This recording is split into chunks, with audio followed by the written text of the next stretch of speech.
Okay, imagine this. You walk into a car showroom today, Hmm. and you see this car that looks like you just drove out of a sci-fi movie. It's big, it's futuristic, Very distinct look. totally. Sweeping shape, Yeah. huge glass roof. You look inside, and the seats, Yeah. they look like business class on an airplane. Right. You're thinking, okay, this has to be, what, a 20 lakh rupee car?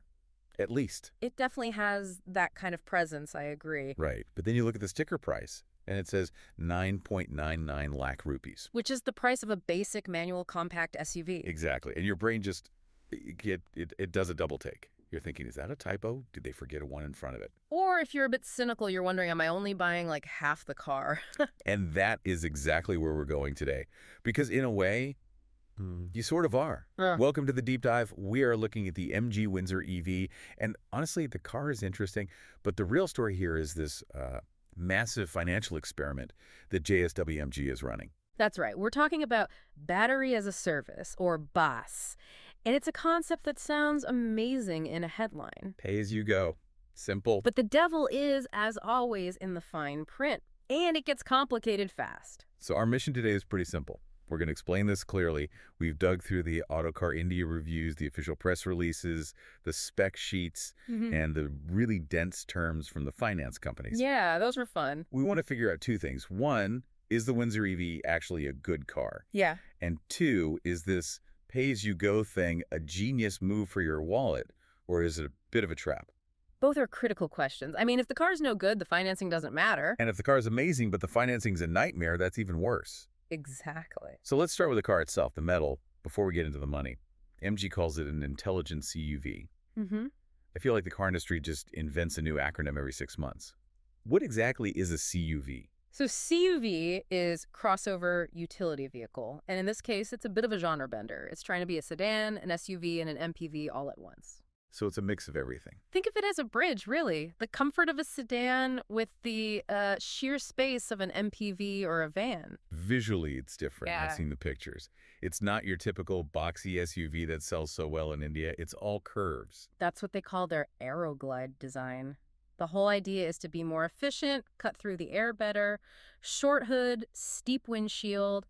It almost looks like a pod from the future. And we have to mention the headlights. Someone called them banana-style lights. Yes, that's the nickname that's sticking online. The main headlamps are positioned way down low on the bumper. Is it just for looks?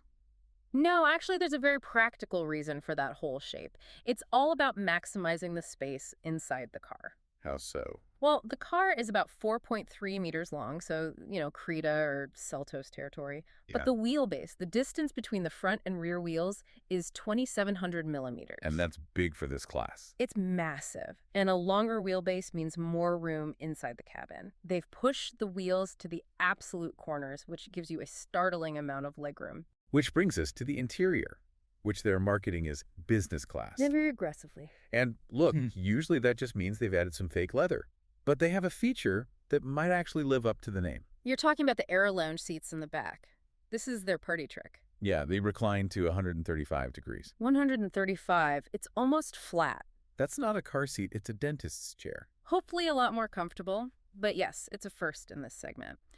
And you have to think, a lot of people in this price bracket are chauffeur-driven. Being able to lie back like that in a car with this price tag, that's a huge deal. It changes the whole use case, right? It becomes a mobile lounge. And they have that huge infinity view glass roof, too. It makes the whole cabin feel incredibly airy.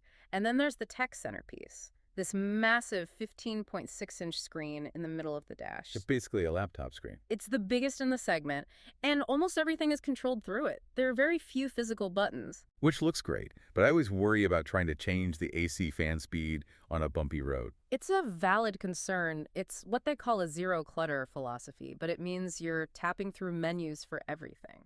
Okay, so we have a car that's spacious, it's techie ventilated seats, a good sound system, all the cameras. It feels like it should be much more expensive, but it's 9.99. Right. So now we have to talk about the battery that isn't included in that price. Exactly. This is BATIA, battery as a service. I'm going to break this down really carefully. When I hear subscription, I think Netflix. I don't think about a core component of my car. How does it work? The best analogy is probably a printer and ink.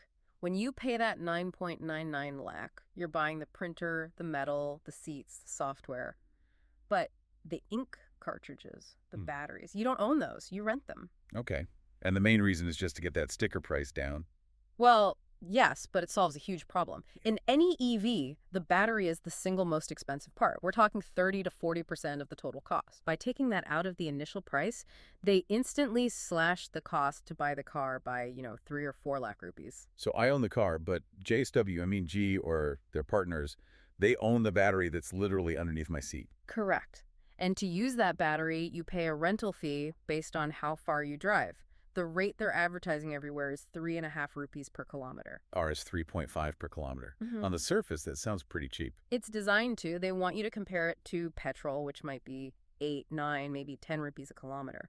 So 3.5 looks fantastic. Oh, wait a second, and this is a key point. That 3.5 rupees is just for renting the battery, right? It doesn't include the actual electricity. That is the crucial distinction. Yes, you pay the rental, plus you pay to charge it. So at home, that's maybe another rupee per kilometer. Your actual total running cost is closer to 4.5 rupees. Okay, so 4.5 versus 8 or 9 for petrol. Still a big saving. It is. MG claims you could save around 3 lakh over 3 years.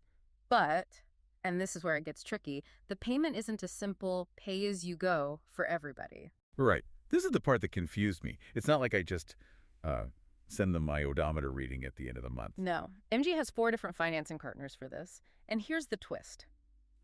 They all have different rules. It's not one standard plan. Okay, let's walk through this. Say I'm a typical commuter. I drive maybe, 40 kilometers a day. Who would I sign up with? You'd probably look at Bajaj Finance or Hairfin Core. They're the main ones. But they have a catch. What's that? A minimum monthly charge. A minimum. Yes. They bill you for a minimum of 1,500 kilometers every month. Wait, 1,500.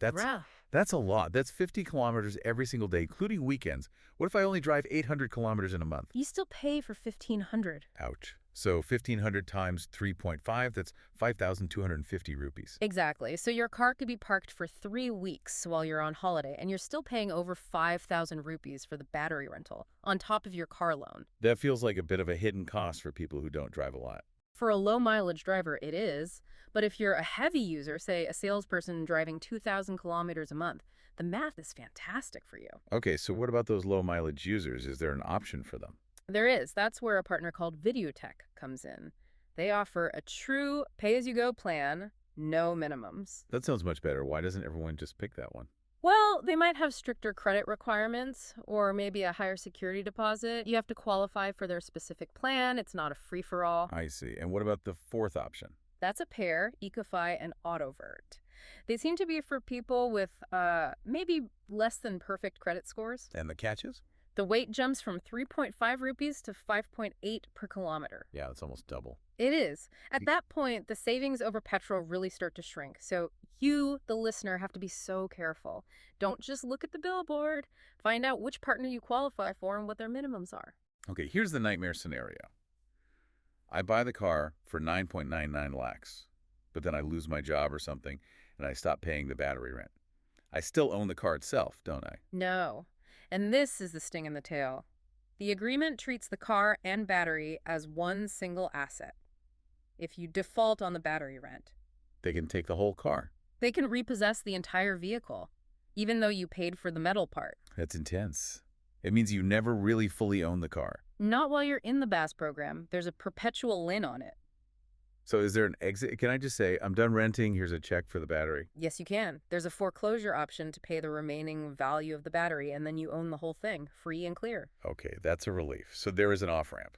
There is. And interestingly, MG is also just selling the car the old-fashioned way, with the battery included, if you want to skip all this. Oh, really? So you don't have to do BAS? Not at all. What's the price for the whole enchilada then? It ranges from 13.50 lakh to 15.50 lakh, depending on the trim level.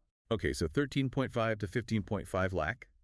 So now I'm comparing it to the Tata Nexon EV, the Mahindra XUV 400. Those are the direct rivals. And here the comparison gets really interesting. Both the Nexon and the XUV 400 in their top trims offer a bit more range. They're quoting over 450 kilometers. And the Windsor, what's its range? It has a 38 kilowatt battery, and the certified ARAI range is 331 kilometers. 331, which in the real world means... You're probably looking at 250, maybe 260 kilometers. So it is very much a city car, not a long-distance cruiser. Absolutely. You're not driving from Mumbai to Goa without a serious charging stop. That's the trade-off. The Windsor gives you all that space and luxury, but it compromises on outright range compared to its rivals. So it's for the person being driven around the city, not the person doing weekend road trips. That's a very fair summary. But we should touch on the battery chemistry because that's important for safety fears. Right. Fire safety. It uses LFP chemistry, lithium iron phosphate. It's just generally safer, more stable, and it lasts longer.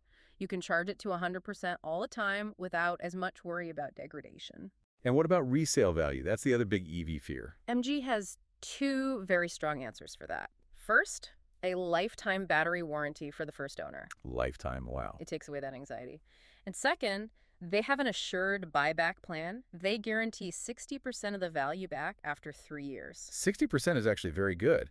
That puts a floor under the price. It's a huge confidence booster for a first-time EV buyer. So let's pull all this together. It's a car that breaks the mold on design, on interior space, and definitely on how you pay for it. I really see the Windsor as a massive test for the Indian market.